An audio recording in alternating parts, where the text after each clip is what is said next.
पहाड़ों से घिरा एक शांत और हरा भरा गांव था चंद्रपुर। चारों ओर ऊंचे पहाड़, बीच में बहती एक नदी और नदी के किनारे बसे छोटे छोटे कच्चे घर। इसी गांव में रहता था एक ईमानदार वनकर्मी रघुनाथ।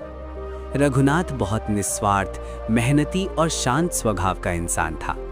वो कभी जरूरत से ज्यादा लकड़ी नहीं काटता था और ना ही कभी गलत रास्ते पर चलता था। गांव वाले कहा करते थे, रघुनाथ के हाथ में कुल्हाड़ी है लेकिन उसके मन में कोई पाप नहीं।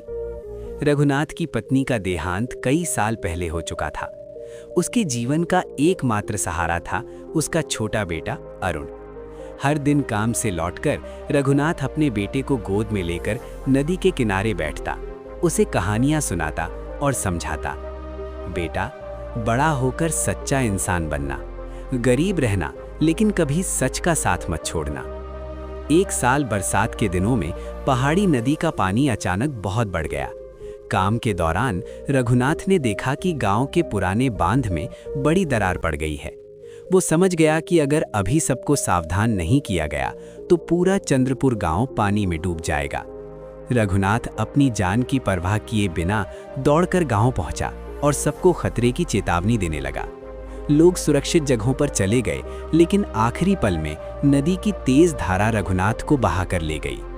गांव तो बच गया, लेकिन रघुनाथ कभी वापस नहीं आया। रघुनाथ के बलिदान की खबर जब राज दरबार तक पहुंची तो राजा बहुत दुखी हुए। उन्होंने कहा, जिस इंसान ने अपनी जान देकर गांव को बचाया है, उसके बच्चे की कोई उपेक्षा नहीं होगी। राजा के आदेश से अरुण की परवरिश की जिम्मेदारी गांव के एक निसंतान बुनकर शिवचरण को सौंप दी गई।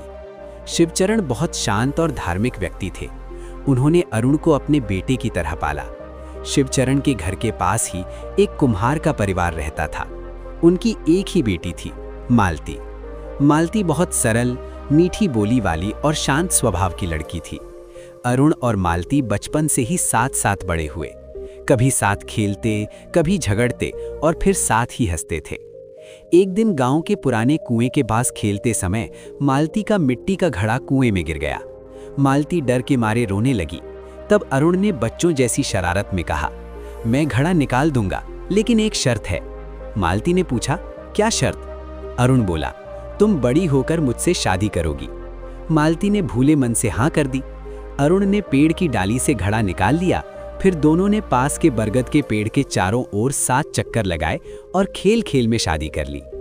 तब किसी ने नहीं सोचा था कि ये मासूम वादा एक दिन उनकी जिंदगी की सबसे बड़ी सच्चाई बन जाएगा। समय बीतता गया। अरुण एक कुशल बुनकर बन गया। उसके बुने कपड़ों में अलग ही पहचान होती थी। मालती बड़ी होकर बेहद सुंदर और सुलझी हुई युवती बन गई। उसका रूप और स्वभाव गांव वालों की नजर में आने लगा। लेकिन खुशियां ज्यादा दिन नहीं टिकी। अरुण और मालती की नजदीकियां समाज को खटकने लगी और ये बात एक लालची मंत्री तक पहुंच गई। मंत्री मालती की सुंदरता पर मोहित हो गया और साजिश रचने लगा। उसने राजा से कहा, इस लड़की को महल में लाने से राज्य की प्रतिष्ठा बढ़ेगी। अरुण को रास्ते से हटाने के लिए मंत्री ने उस पर झूठा चोरी का आरोप लगवा दिया।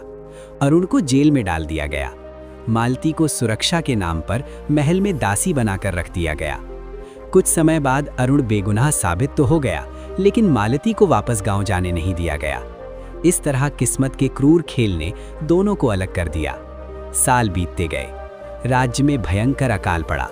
लोगों को खाने के लाले पड़ गए और मंत्री की भ्रष्टाचार की सच्चाई धीरे धीरे सामने आने लगी। उधर अरुण अपनी ईमानदारी और मेहनत से लोगों की मदद करता रहा। वो गरीबों को मुफ्त कपड़े देता और भूखों का सहारा बनता। एक दिन उसके बुने कपड़े पर बना एक खास निशान राज दरबार की नजर में आया। जांच शुरू हुई और धीरे धीरे सारी साजिश उजागर हो गई। राजा ने मंत्री को कड़ी सजा दी। मालती को आज़ादी मिली। लंबे बिछड़ाव के बाद अरुण और मालती का फिर से मिलन हुआ। राजा ने स्वयं उन्हें साथ रहने की अनुमति दी। चंद्रपुर लौटकर अरुण ने एक आश्रम बनाया, जिसका नाम रखा सत्यता का वृक्ष। उस आश्रम में लोगों को सिखाया जाता था कि सच, धैर्य और निष्कलंक विश्वास ही जीवन की सबसे बड़ी ताकत है। जो इंसान सच के रास्ते से नहीं हटता, किस्मत एक दिन उसके सामने खुद झुक जाती है।